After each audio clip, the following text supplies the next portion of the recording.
So, welcome back to the social class for class 8 geography chapter 5, that is industries. In the previous chapter we already studied the agriculture. So today we'll study on the industry.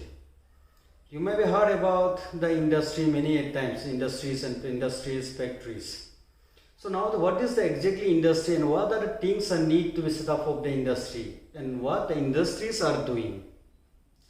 So for a very easy concept, the industries are which they can be transferred or they can be produced as primary into a secondary. So that means, for example, if I collect a cotton from the nature, that means from the cotton plant. So that cottons are made to the cloth. So who are helping here? Industry. So we are also making by the hand, no problem, but for the mass productions.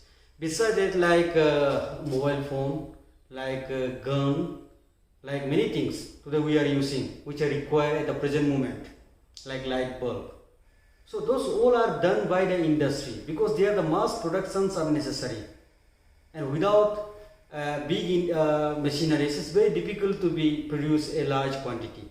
So that's why the industries are important, and today we are giving important to the industry, like in the 18th century it said that the industrializations, due to the industrializations, like it may be caused for the past World War also. So industries are very effective, especially for the new productions. Due to the industrialization today we are learning many things, we have knowledge many things, like from that any product, like from any raw material we can be produce many things. So I'll come to the point here. So as per that industries, past point, that is the classifications of industry: raw material, agri-based industry, mineral-based industry, marine-based industry, and forest-based industry. So what does that mean? As I already mentioned that whatever we get from the nature, free of cost, or either you may do hard work. So that primary product which they can be transferred to the another things, which they can transform to the another things. So that's are helped by the industry. That's are helped by the machineries. Like which I give examples of cotton, like rice, like wheat. So those all are like iron ore. So those all are converted that raw material, that means raw material means crude, which you directly get from the nature. So that's a transform them to be any other product, which is very easy for to be used. So they are primary, secondary and tertiary. The things you already study. Like primary sector, which we get directly from the natures, like fishing, like agriculture, like horticulture, those all are come under the primary sector. And secondary sector, like come under the industries and factory. Those primary sectors can be transformed to another good things that come under the secondary sector. There the industries are come there. And tertiary sector, where their finished products should be sold into the market and managings. So those come under the three sectors are there, especially in economics. So as per the past point, that is the classifications of the industry, past, that is on the raw material. Now what are in that raw material and which type of industries are used, which type of the raw material. So as per that, the number 8, that is the agro-based industry. The agro-based industry means the most of the industries are used from the agricultural product. Like today we are using in more things in our kitchen, like haldi, dhania powder, jeera powder, chili powder, and like today we get like atta, like we get the biscuit. So those things which we get from the agriculture, and that's are known as agro-based industries. Now the second point, that is the mineral-based industry. Now what is the mineral-based industry? Like for example Chotanagpur Plateau, where abundance of the coal mines are there, raw materials, the crude irons are there, steels are there. So beside that, like if I say the mineral-based industry, like in Assam also good example, like coal mines are there, like petroleum products are there in Dikboi. So this will come under the mineral-based industry. And number C, that is the marine-based industry. Here the marine refers to the water. And from the water what we get, like for example salt, like for example peas. So whatever we get from the water, and that's they transform them to the another product and sold into the market. That's come under the marine-based industry. So in marine-based industries are very important here. Like we are getting oil, peace oil. We are in marketing system, like in that they are collecting more peas, sold into the market, containing them into after processing, containing them to the in their tin and sold into the market, which can be used for a after 6 months, 7 months also. Now the number D, that is the forest-based industry.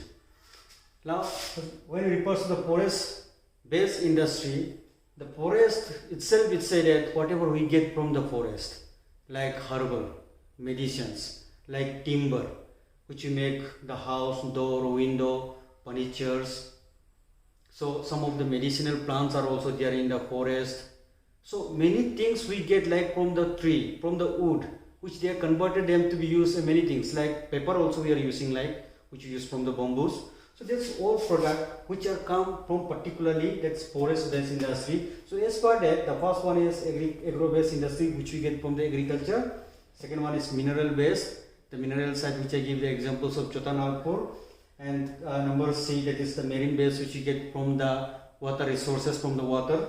And the number D, that is the forest-based industries. Above that, we'll go to the another topic, and that will be their size and their ownership. Now, when we say the industry, it may be a large industry, heavy industry, small scale industry, joint industry. So, in your home, you may find that your grandmother, your mother, who are weaving a cloth. So, before the industrial revolutions, the peoples are using mostly they done by their own hand. That means manually work. In their home, they are weaving the cloth and they use for their family member. But slowly, when the industry are gradually improved, when the new scientific methods are improved, then they are using a more and more there. That means which they are sold it for the commercial purposes also.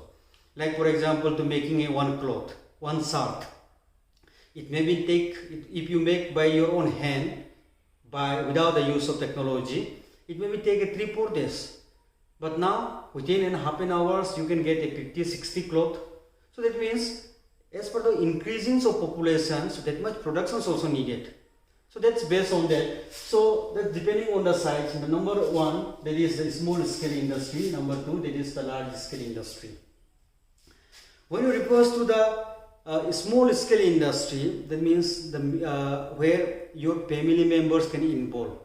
Among that, like your father, mother or grandmother, which they only can be do. That means that's come under the household activities. Besides that, when it refers to the small scale industry, the industry should be small. That should not be go to produce for the international. That should not be produced for the big community. Only it may be confined into the one jurisdictions, particular area, particular village, and where they are not using more mechanically, where they are using a limited machineries as well as the worker also less. Now the number 2, that is the large scale industry. So large scale industries, especially we found like cooperative sector.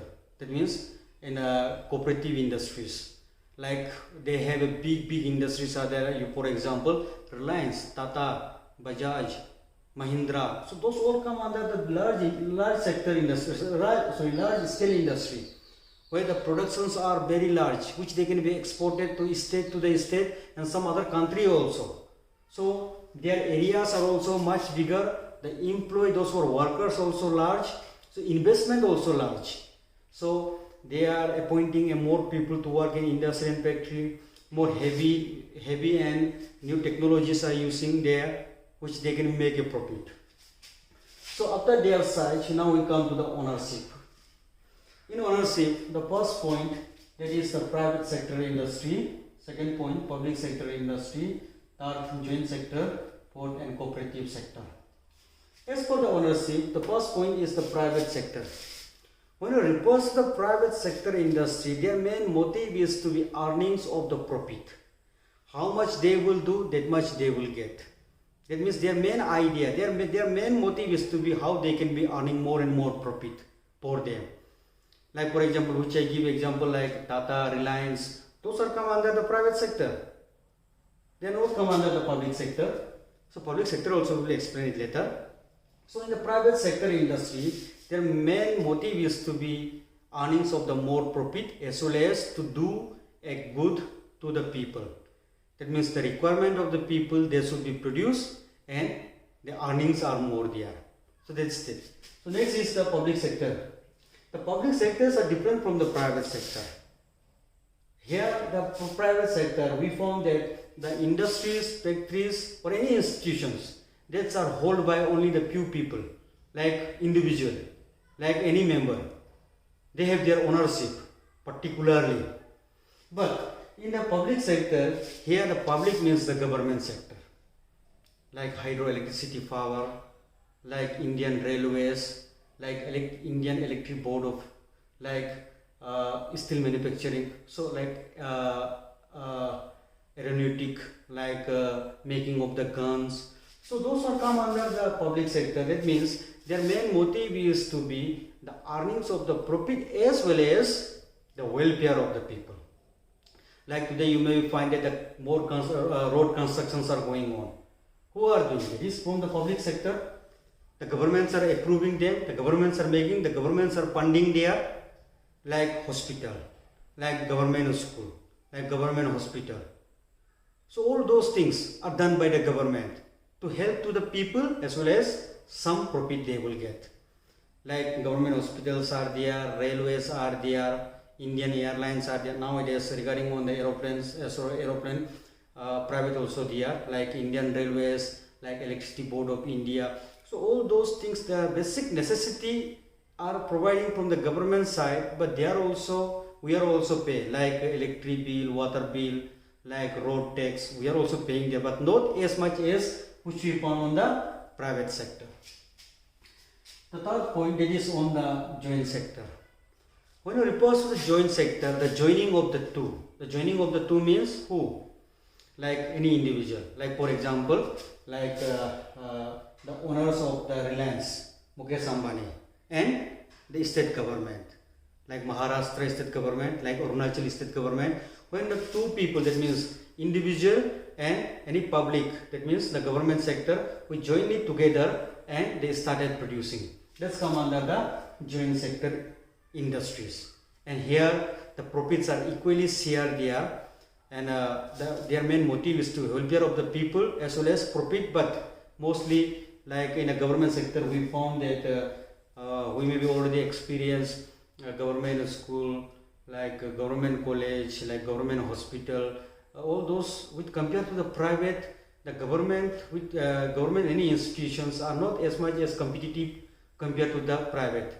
Because when it refers to the private, their main motive is to the earnings of the profit. That's why they are hard working more there. And the last topic for today, that will be the cooperative sector. And when it refers to the cooperative sector, that means cooperatively, like for example, if I am a owners of the milk, in your textbook also given there, Sudha Dairy Milk, like Amul.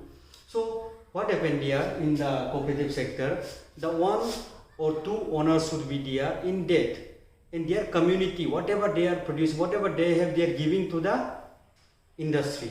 And when the profits are shared, and when the profits are come, then they equally share. Like for I'll give the example here.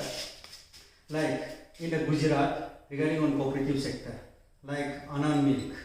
In Anand Milk, the Anand is the name of the persons, and this is the owner. But in their Gujarat village, many people are there, which they take out the milk from the cow.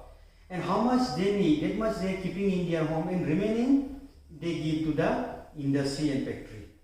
Because if they are not give to the industry and factory this remaining milk, it will be simply spoiled and there will no use. So better that remaining, that surplus, they are giving to the factory and industry, which they can produce a Amul, that means in the forms of powder, which can be lasted for the longer time.